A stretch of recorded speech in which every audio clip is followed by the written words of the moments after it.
Welcome to 100 TV. Telangana ఉద్యమం అనగానే ప్రతి ఒక్కరికి కేసీఆర్ గారు గుర్తొస్తారు. తర్వాత ఎవరైతే కళాకారుల పేరుతో తన గానం ద్వారా ప్రతి ఒక్కరిని ఉత్తేజింపచేస్తూ ఉద్యమాన్ని ముందుకు తీసుకెళ్లిన వారిలో గుర్తు రావాలంటే ప్రతి ఒక్కరికి తెలంగాణ వ్యాప్తంగా ఫస్ట్ గుర్తొచ్చేది గద్దర్ గారే.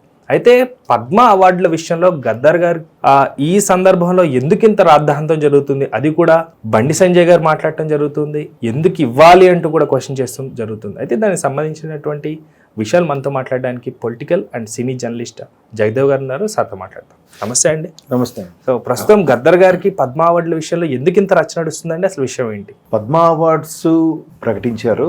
ఈ సంవత్సరం ఒక 139 మందికి ప్రకటించారట. పద్మ అవార్డ్స్ ఎప్పుడు ప్రకటించినా కూడా ఏదో ఒక రాద్ధాంతం ఇష్యూ నడుస్తూనే ఉంటుంది. ఎస్పెషల్లీ సౌత్కి వచ్చేసరికి ఎక్కువగా ప్రభావం ఉంటుంది. ఎందుకు ప్రభావం అంటే ఎందుకో అక్కడ 30 ఏళ్ళకే గుర్తించిన వాడిని ఇక్కడ 70 ఏళ్ళు వస్తే కానీ గుర్తించరు. దానికి ఎగ్జాంపుల్స్ అంటే నా దగ్గర చాలా ఉన్నాయి, చెప్పగలను. ఒకటి రెండు ఇప్పుడు బాలయ్య గారికి పద్మభూషణ్ ఇప్పుడు రావాల్సిందా చెప్పండి? మీకు తెలుసా? ప్రియాంక చోప్రా లేదంటే ఇంకా చాలా మంది ఉన్నారు. మన ఆవిడ ఏంటది, మన సౌత్ నుంచి వెళ్ళిన హీరోయిన్ అయ్యారు. వీళ్ళందరికీ అసలు ఎట్లాగా వాళ్ళకి సినీ కెరీర్ స్టార్ట్ అయ్యి 10 ఏళ్ళలోనే పద్మశ్రీలు పద్మభూషణ్లు ఇచ్చేశారు. మన వాళ్ళకి ఇప్పుడు రావడం ఏంటి? ఇప్పుడు జయసుధ గారు ఉన్నారు, ఇంతవరకు రాదా? జయసుధ గారు ఎక్సలెంట్ యాక్ట్రెస్, సహజ నటి. కూడా సహజ నటి జయసుధ అంత న్యాచురల్ గా చేస్తారన్న తర్వాత ఆ నేమ్ వచ్చింది నాని గారికి, న్యాచురల్ స్టార్ అన్నట్టు. అంటే మరి జయసుధ గారు పెర్ఫార్మ్ అంటే ఎగ్జాంపుల్ చెప్తున్నా. ఇప్పుడు జానకమ్మ ఉన్నారు, జానకి. ఎంత పెర్ఫార్మెన్స్ సింగర్ అంటే మిమిక్రీ చేయగలదు. ఒక ఫిమేల్ సింగరు మేలుగా పాడిన సందర్భాలు ఉన్నాయి, బోల్డ్గా. అండ్ మోర్ ఓవర్ ముసలావిడిలాగా, చంటి పిల్లలాగా, యంగ్ అమ్మాయిలాగా కూడా మాట్లాడమే కష్టం అంటే అలా పాడిన ఘనత కూడా ఆవిడకే ఉంది. సో ఆవిడకి జస్ట్ ఒక 2-3 years బ్యాక్ ఎప్పుడో పద్మశ్రీ ప్రకటించారు. అఫ్ కోర్స్ ఆవిడ రిజెక్ట్ చేసింది. నేనైతే హ్యాపీగా ఫీల్ అయ్యాను. చాలా మంది పద్మ అవార్డ్స్ అంటే భారత ప్రభుత్వాన్ని కించపరిచినట్టు కదా అన్నారు. ఏం కించపరచడం కాదు. అయితే ఒకటి, ఇప్పుడు ఉన్న వాళ్ళు ఇప్పటికైనా గుర్తించారు అనేది ఒక్కటే తప్ప మిగతా. ఇప్పుడు లతా మంగేష్కర్ గ్రేట్ సింగర్, నేను కాదనట్లేదు. ఆవిడకి భారత రత్న కూడా ఇచ్చేశారు. అంటే ఫేమస్ అవటం బట్టి ఇస్తున్నారా, నేపథ్యం అక్కడ జరుగుతున్న సాహిత్యం? ఫేమస్ అంటే ఎలాగ ఫేమస్ అంటే మీ ఉద్దేశం ఎక్కువ మంది కుర్రకారుని ఊపి తెప్పించాలి, దమ్మారో దమ్మ ఈ సాంగ్స్ అంటే నేపథ్యం సాహిత్యం ఈ కనపడవా? అది అదే అంటున్నాను. ఏ ప్రామాణికంగా తీసుకొని ఇస్తారు? సాహిత్యమా? హిందీ ఎక్కువ మాట్లాడే భాష రాష్ట్రాలు ఉన్నాయి కాబట్టి హిందీ ఒకటే ప్రామాణికమా? హిందీలో ఉన్న వాళ్ళే తోపా? అంటే మిగతా ఆ జ్యూరీ మెంబర్స్ ఎవరైతే ఉన్నారో వాళ్ళకి మిగతా భాషలు రావు కాబట్టి మిగతా వాళ్ళ యొక్క ఎక్స్ప్రెషన్, మిగతా వాళ్ళ యొక్క డైలాగ్, భాషలో ఉన్న ఆర్ద్రత, ఆ డెప్త్ అర్థం కాదు కాబట్టి ఆడు యాక్టర్ కాదా? మరి అట్లాగే ఉంది. దానికి పెద్ద సూపర్ అంటే వీళ్ళు వేస్ట్ గల. మరి ఇప్పుడు అందుకే కదా ఒక్కసారి ఇప్పుడు బొమ్మే పడదు, బొరుసు కూడా పడతా ఉంటది. ఇప్పుడు తెలుగోడి సత్తా, సౌత్ వాళ్ళ సత్తా అక్కడికి వెళ్ళింది. ఇప్పుడు వాళ్ళకి ఏమి రావట్లేదు. వాళ్ళకి ఎంతసేపు డ్యూయెట్లు, 4 పాటలు, 4 ఫైట్లు. Super cinema. వాళ్ళు ఇప్పుడు ఎక్కువ వైరల్ అయ్యేదంటే నాకు తెలిసినంత నా ఉద్దేశం ప్రకారం గోల్మాల్ ఏదో సిరీస్ వచ్చింది, 1, 2, 3 సినిమాలు.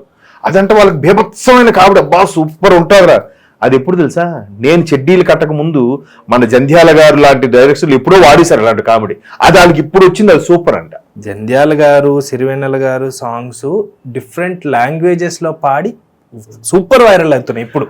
వినండి, నేను అన్ని ఎందుకు చెప్తున్నానంటే వీళ్ళకి ఆ జ్యూరీ మెంబర్స్ ఎవరు ఉంటారో వాళ్ళకి మిగతా భాషలు రావు. ఒక హిందీ వచ్చు, హిందీ వాళ్ళే తోపు, హిందీ వాళ్ళనే సెలెక్ట్ చేస్తారు, మిగతా వాళ్ళని సెలెక్ట్ చేయరు. పక్కన పెడితే ప్రతి రాష్ట్రం నుంచి కూడా కేంద్ర ప్రభుత్వం ప్రపోజల్స్ అడుగుతుంది. మీ రాష్ట్రం నుంచి కళకు సంబంధించి లేదా వైద్యం సంబంధించి వివిధ రంగాలకు సంబంధించి నైపుణ్యం ఉన్న వాళ్ళు, నిష్ణాతులు, డాక్టరేట్ పొందిన వాళ్ళు, లేదంటే అంత గొప్ప వాళ్ళు, సేవకు అంకితమైన వాళ్ళు, వాళ్ళ పేర్లు ఇమ్మని అడుగుతుంది. అలా అమ్మినప్పుడు మన తెలంగాణ నుంచి తెలంగాణ ప్రభుత్వం గద్దర్ గారు, గోరేటి వెంకన్న గారు ఇలాంటి కొన్ని కళాకారుల పేర్లు ప్రపోజ్ చేస్తే ఇప్పుడు ఒక 6-7 పేర్లు ప్రపోజ్ చేసినప్పుడు ఒక 2కి ప్రకటించి 4గురికి ఇవ్వలేదంటే అర్థం ఉంది. 6గురిని తోసిపుచ్చితే ఇది ఖచ్చితంగా కావాలని చేసినట్టు అనిపిస్తుందా అనిపించదా? అంటే అడగకపోతే మొదటికి చేటు అడిగాం, అడిగి లేదనిపించుకుని నీకు ఎంత అవమానంగా ఉంటుంది. ఇప్పుడు అదే రేవంత్ రెడ్డి గారు ఒకవైపు బాలయ్య గారికి కానీ, డాక్టర్ నాగేశ్వర రెడ్డి గారికి కానీ, లేదంటే వేరే మిగతా వాళ్ళకి ఎవరెవరికి వచ్చిందో మన మందకృష్ణ మాదిక్ గారికి వచ్చినప్పుడు శుభాకాంక్షలు చెప్తూనే ప్రభుత్వం ఎందుకో మేమంటే చిన్న చూపు చూసింది, మేము చెప్పిన వాళ్ళని ఎవరిని ప్రపోజ్ చేయలేదన్నారు. కాకపోతే మీరు అన్నట్టు గద్దర్కి చాలా సముచిత స్థానం అయితే ఇవ్వాలి. ఒక విధంగా బీఆర్ఎస్ మీరు అన్నాడే స్టార్టింగ్ లో కేసీఆర్ గారికి ఎంత పేరుందో ప్రజా గాయకుడిగా తెలంగాణ అనగానే గుర్తొచ్చేది కేసీఆర్ తెలంగాణ జాతిపిత అని కూడా కొంతమంది అభిమానులు పిలుస్తూ ఉంటారు. పెదాల పైకి వచ్చింది. అదే అలా చూసుకుంటే ఉద్యమ నాయకుడిగా ముందుకు తీసుకెళ్లిన కేసీఆర్ గారు ఉద్యమ నాయకుడే. రాష్ట్రాన్ని ప్రగతి పదంలో ఎక్కించి బంగారు తెలంగాణ తీసుకురావాలనుకున్న కేసీఆర్ గారు కూడా ఇవ్వచ్చు విషయం పక్కన పెడితే ఇక్కడ వాళ్ళ ప్రభుత్వం ఉన్నప్పుడు ఎప్పుడు వీళ్ళు ప్రపోజల్ పెట్టలే. ఏదైతే తెలంగాణ అంటే గుర్తొచ్చిందో అటువంటి వాళ్ళు 10 ఏళ్ళు పరిపాలించినప్పుడు ఏం చేయలే. బట్ కాంగ్రెస్ ప్రభుత్వం కాంగ్రెసే తెలంగాణ ప్రకటించిందని చెబుతూనే అదే కాంగ్రెసు తెలంగాణ కోసం అసూలు బాసిన వాళ్ళు కానీ, తెలంగాణ కోసం ఉత్తేజమైన తెలంగాణం తెలుగులో అద్భుతమైన గానాన్ని పంచిన వాళ్ళందరికీ అసలు నిజంగా తెలంగాణ ప్రజలు రుణపడవలసిన సమయం అది. అటువంటి ఘట్టానికి తెరలేపింది నిజంగా జైబోలో తెలంగాణ అనే సినిమాకి దర్శకుడు శంకర్ గారు దర్శకత్వం వహిస్తే దానికి అద్భుతమైన పాట పాడి రాసి ఆయన పాడిన పాట నడుస్తున్న పొద్దు మీద పొడుస్తున్న కాలం. అది ఇప్పటికీ ఎట్లా అయిపోయింది, ఆఖరికి డీజేల్లో కూడా వేసుకునే పరిస్థితి. మీరు నమ్మరు, అది ఎంతగా ఇంజెక్ట్ అయిపోయిందంటే ఆ పాట ఒకనొక టైంలో సమైక్యోద్యమం నడిచిన ఆంధ్రప్రదేశ్లో ఆంధ్రులు కూడా ఆ పాట యాక్సెప్ట్ చేశారు. అరే భలే ఉంటుంది ఆ సాంగ్ అన్నట్టుగా.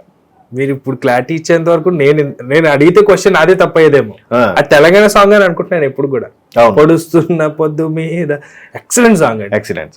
అయితే అలాంటి గద్దర్ గారికి గౌరవంగా ఆయనకి ఒక సముచిత స్థానం కల్పిస్తూ కాంగ్రెస్ ప్రభుత్వం ఒక ముఖ్యమంత్రి రేవంత్ రెడ్డి గారు మంచి నిర్ణయం తీసుకున్నారు. ఏంటంటే నంది అవార్డ్స్ ని ఇక్కడ నుంచి గద్దర్ అవార్డ్స్ గా ప్రకటించాలన్నట్టు కూడా చెప్పారు. బంగారు నంది, వెండి నంది, కాంస్య నంది ఏవైతే కేటగిరీలు ఉన్నాయో 24 క్రాఫ్ట్స్ సంబంధించి దానికి పోయి బంగారు గద్దర్, అట్లా వెండి గద్దర్ అన్నట్టు మెల్లమేలు కదా. అంటే ఇప్పుడు అందరూ ఎన్ని వందల మంది అసలు బాధితే కొన్ని వందల మంది సుమారుగా 1970 నుంచి కూడా ప్రయత్నాలు చేస్తే తెలంగాణ సాధించుకున్నారు. బట్ కేసీఆర్ గారు లాంటి కొద్ది మంది పేర్లే గుర్తున్నాయి జనాలకి. ఇప్పుడు యాదయ్య ఉస్మానియా యూనివర్సిటీలో పెట్రోల్ పోసుకొని మంటలతో పరిగెట్టాడండి. నేను ఇప్పటికీ లైవ్ లో నాకు అలా కళ్ళ ముందు వెళ్తున్నా, నేను చూశాను ఆ ఘటన. ఒళ్ళు నిజంగా అటువంటి వాళ్ళు నిజంగా మరలా ఒక మంచి జన్మ తీసుకొని ఇదే తెలంగాణలో వాళ్ళు ఒక మంచి తెలంగాణ గడ్డ మీద పుట్టి పెరిగి చక్కటి ఉద్యోగాలు చేసుకోవాలని ఉంటుంది. అంటే వాళ్ళ గత జన్మ గుర్తుండదు, భగవంతుడు అలా కల్పించాలని కోరుకుంటాను. నిజంగా అంతే కదండి. 100 ఉండాల్సిన పిల్లాడు యుక్త వయసులో 25 వయసులో 20 నుంచి 25 మధ్యలో ఉంటుందేమో వయసు. అట్లా ఉంటుంది ఎంతో మంది. ఫస్ట్ ఆయన పేరేంటి ఊరేసుకున్నాడు ఆయన కూడా, శ్రీకాంతాచారి. ఆయన అద్భుతం. ఇంకా మరి మహానుభావులు ఉన్నారు, బట్ కొద్దిమంది పేర్లు గుర్తుపెట్టుకున్నారు. అయితే ఆ కొద్దిమంది పేర్లకైనా పోనీ కనీసం సముచిత స్థానం కల్పించడానికి కాంగ్రెస్ ప్రభుత్వం పెడితే ఇట్లా బీజేపీ ప్రభుత్వం ఎందుకు ఇవ్వలేదో తెలియదు. దానికి తగ్గట్టుగా బండి సంజయ్ గారు మీరు అంటున్నారు, ఆయన ఒకప్పుడు అడవిలో అన్నాయి, తర్వాత జనజీవన స్రవంతిలో కలిసిన అన్న, తర్వాత ఆయన మీద కూడా కాల్పులు జరిగాయి, చనిపోతాడు అనుకున్నవాడు కొన ఊపిరి అంటే యమలోక అంచుల వరకు వెళ్ళి కూడా వాళ్ళు తిరిగి వచ్చేసిన మనిషి ఆయన. ఇప్పుడున్న సీతక్క గారు ఎక్కడి నుంచి వచ్చారండి? మరి అలా మినిస్టర్ కదా, ఇప్పుడు మనం ఎంత గౌరవంగా మాట్లాడతాం. సో ముర్ము గారు మరి ఇంకా ఎంత నుంచి వచ్చారు? సో అలా గద్దర్ గారికి ఇవ్వాల్సింది ఇచ్చుంటే బాగుండేది. బట్ ఎవరి వెర్షన్ వాళ్ళది. మేబీ అంటే ప్రపోజ్ చేసినప్పుడు ఒక 10 మంది చేసినప్పుడు ఒక 3-4 ఇచ్చి ఒక 5 లేదండి మిగతా వాళ్ళకి ఇవ్వాల్సి వస్తుంది అని చెప్తే బాగుండు. అండ్ మోర్ దీనికి దాన్ని ఏమంటారు, ఈ పద్మ అవార్డ్స్కి లిమిటేషన్ అయితే లేదు నాకు తెలిసినంత వరకు. ఎంతమందికే ఇవ్వాలి, లేదు ఎక్కువ మంది కూడా ఇవ్వచ్చు.